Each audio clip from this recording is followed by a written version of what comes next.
Thanks to AGI for sponsoring this week's edition of CropLife Retail Week. Hello again, welcome to another edition of CropLife Retail Week. Holy cow, what's going on? Who are you? Who is this? Hello, Mr. Paul, it's Eric. I am here with Box Person. Now, there's a reason why Box Person is here. I'll see if you can guess this. Now, when this video is going to be airing, will be on December 26th, which will be the day after Christmas. So do you know what December 26th is known as holiday-wise, not necessarily in the United States, but in other countries around the world? Yeah, I kind of do. And I guess it's somebody's special holiday, huh? Yeah, so what would that be? Come on. Boxing Day, sir. That's it, Boxing Day. Props to Mr. Paul. The day after Christmas in a lot of countries around the world, particularly those that used to be part of the United Kingdom and the British Empire, celebrate the 26th of December as Boxing Day, which is the day after Christmas, when you box up the gifts you don't necessarily want, take them back to the store. Yes, Box Person, we still love you. And exchange them for something you might want. So in honor of Boxing Day, I figured to have Box Person start out our video. Made perfect sense. Yeah, it's great. Well, this isn't some sort of cruel punishment where you're going to box him up and send him away, no? No, he was teasing me about that before he came on camera, but I assured him that Box Person has a special place in my heart and I would never trade him in for something better. Never. Well, that's good. That's awesome. Thank you very much. So that was our special guest Box Person celebrating his people's special day, Boxing Day, December 26th, and we thank him for his time today. Yes, very exciting to actually be able to match up the holiday with the, video. So very cool. Yeah, I had no idea when Box Person's idea was born a few years ago that, lo and behold, we'd actually have a video airing on the actual Boxing Day. This is kind of special. So. Absolutely. So yeah, the last of our presents are rolling in. I've got 2 or 3 things tracking on Santa/Amazon on delivery, and I think we'll be good, and I won't be in trouble. So that's good. How about you? You all ready? Yeah. I mean, by the time this video airs, I will have gotten the one gift or so that I usually get from Box Person on Christmas Day, and my life can continue on. Absolutely. Well. So we have anything interesting going on, or are we just chit-chatting today? Well, a couple of things. Again, this will be, as a quirk of the calendar has it, this will be our last video airing in calendar year 2020.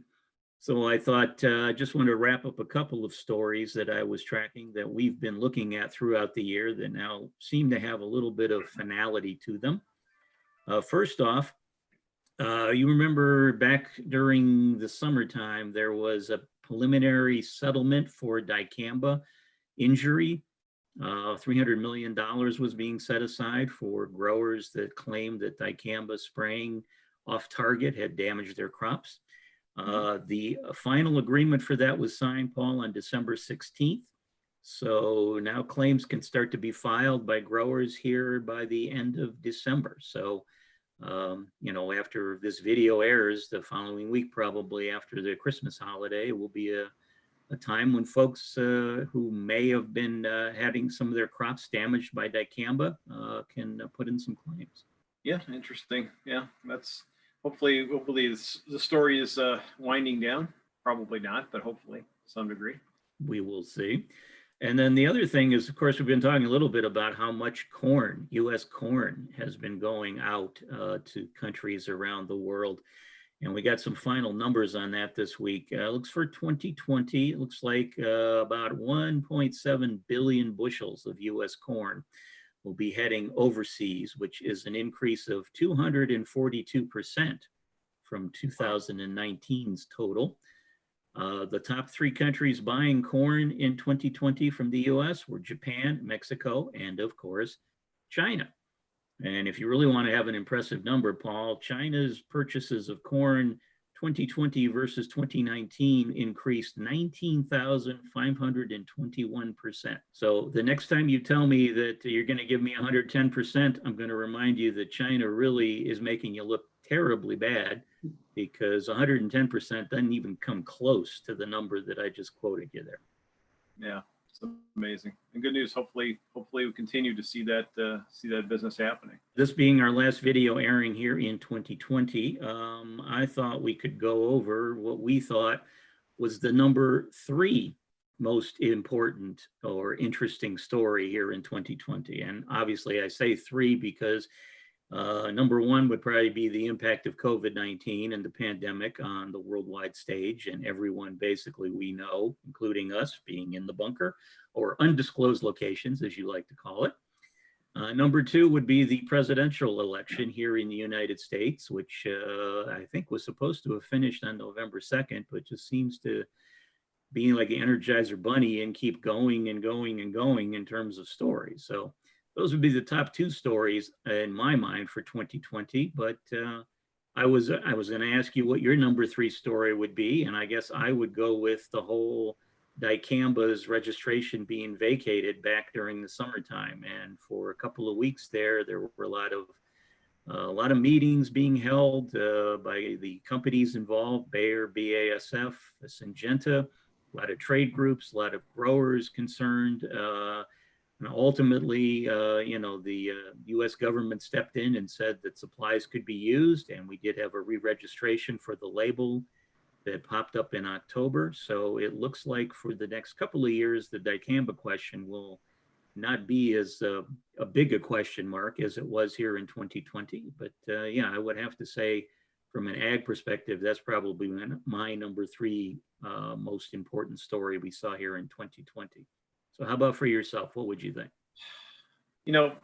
I love how you give me like no time to even think about this. Thank you. So you've been percolating. I'm trying to get you off the cuff here, okay? I'm sorry. Come on, we follow this market all the time. You should be able to come up with something.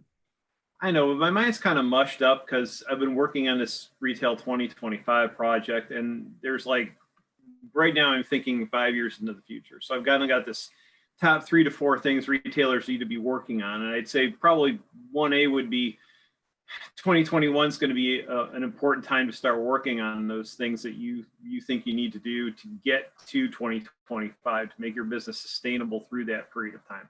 And we'll get to some of those key factors. I think one thing this year, and it's COVID related, but it's reinforced by everything that we've seen is the use of digital tools and growers gravitating toward using interfaces, phones, electronic means, being able to communicate and access the information that they need and want through some electronic means versus in-person communication. Not that it was influenced as much as it was here in the city, where we're wearing masks everywhere and shopping and everything else and minimizing our trips, but it was definitely impacted, and it was interesting to see how much of that growers kind of gravitated toward, how well it worked.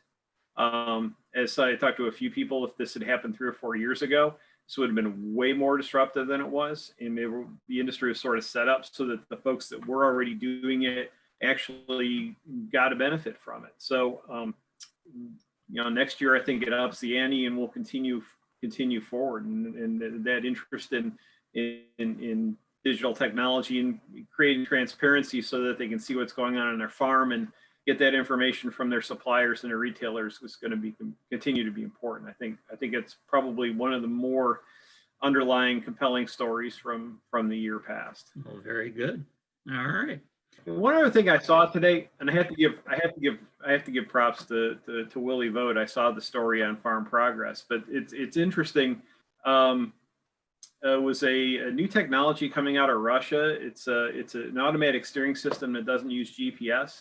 And it doesn't sound intuitive, but it uses machine learning and AI to find obstacles and steer down the field, which is really interesting. When you think about it, relatively few growers are using GPS with yield monitors and things like that to track their progress year over year to the lowest possible degree.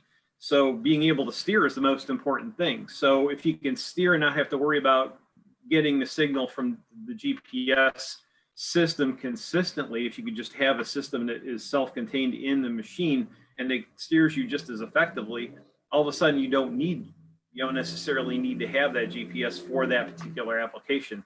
At the end of the day, auto steering for most guys is about reducing fatigue. It's about accuracy and staying on the road, but it's very much about not having to hold the steering wheel for 12 hours or 14 hours. So if you had a system that would work without GPS, that's pretty appealing. Wow, that's very fascinating. Yeah, we'll have to be following that. And of course, as I've often hinted at, when the machine starts looking for Sarah Connor, we're in trouble. So. All right, he went for the apocalypse right here. Fallout shelter. Nice going, sir. All right. Well, to all our viewers, thank you for joining us all throughout 2020, and we hope you had a great holiday season and a happy new year. And we'll be talking to you again here come 2021, believe it or not. A year we've all looked forward to coming, given what 2020 held for us. So we made it. At least we think we did. You see us next week, we made it.